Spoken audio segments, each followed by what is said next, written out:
Get ready for the dictation. Start. Mr. Speaker, sir, at the outset, I thank you for the opportunity given to me to say a few words on this occasion. Sir, housing is a great problem in this country, not only in the cities but also in the villages. It is true that the government have some schemes for rural housing. One such scheme is housing for weaker sections, but that is not satisfactory. First of all, people must be given house sites. If we go by the statistics given in this booklet, only 60% of the population in the rural areas have been given house sites.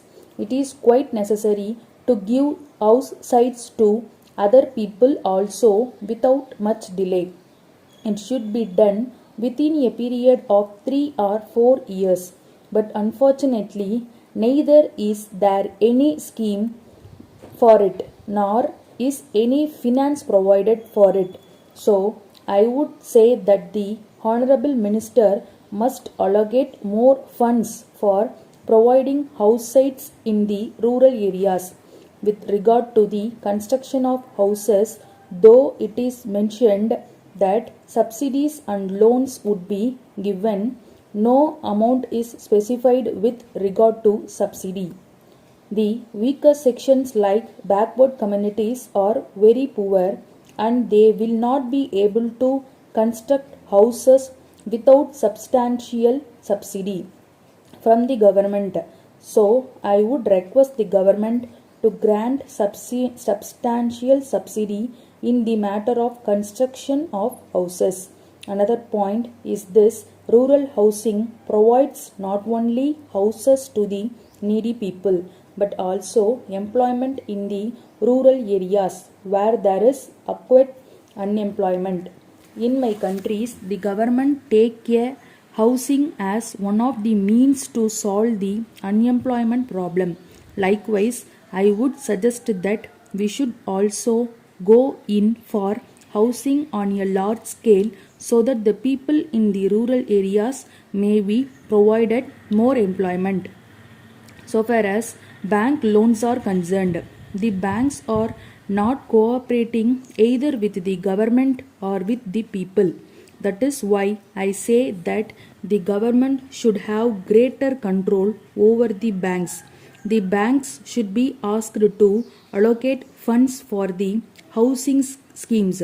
For example, I would like to point out that in my constituency, the barbers formed a cooperative society and that house sites have been given to them.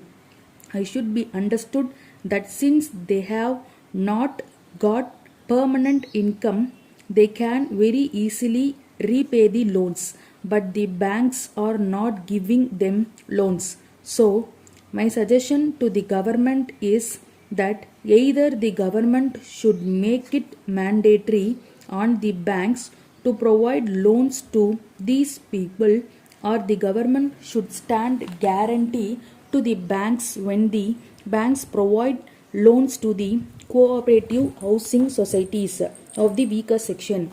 Then, so far as rural housing is concerned, there is one special point to be considered. There should be intensive research to develop designs suited to the rural areas. For example, research can be done on how the mud walls can be made to stand for a longer time, especially in the project areas, because the mud is so soft it will not be stand for a longer time. But research should be conducted in order to see how it can be strengthened. This is very necessary because, as we know, it is not possible to get easy either brick or stone in the rural areas at a cheaper price. Then I come to water supply. Even in those towns where there is supply of water, as the Honorable Minister knows only too well, it is not sufficient. The Honorable Minister also knows that the population in the towns is increasing and that the villages are coming up. So the government should plan ahead. While there is increase of population, water supply should also increase at the same time. I know that in many towns no survey has been conducted of groundwater and also surface water which can be utilized. So surveys have to be conducted in cities with regard to groundwater as well as surface water which is available nearby so that water supply may be increased. With regard to roads, I want to say one thing. Cyclone come to India and affected Andhra Pradesh bit. We were not able to give any help to the people in the coastal areas because there were no roads there. The Andhra Pradesh government have proposed a highway along the coastal line. I do not know whether it has reached the center or not.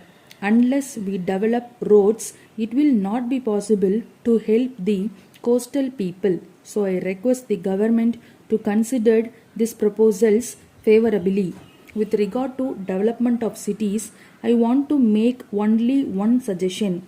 We have not divided our cities and towns into zones. Industries are found everywhere in every city and town. There is great pollution and people are finding it very difficult to live there. Therefore, I would suggest that cities should be divided into industrial zones. Unless these things are there, we cannot protect our cities from pollution. Thanking you.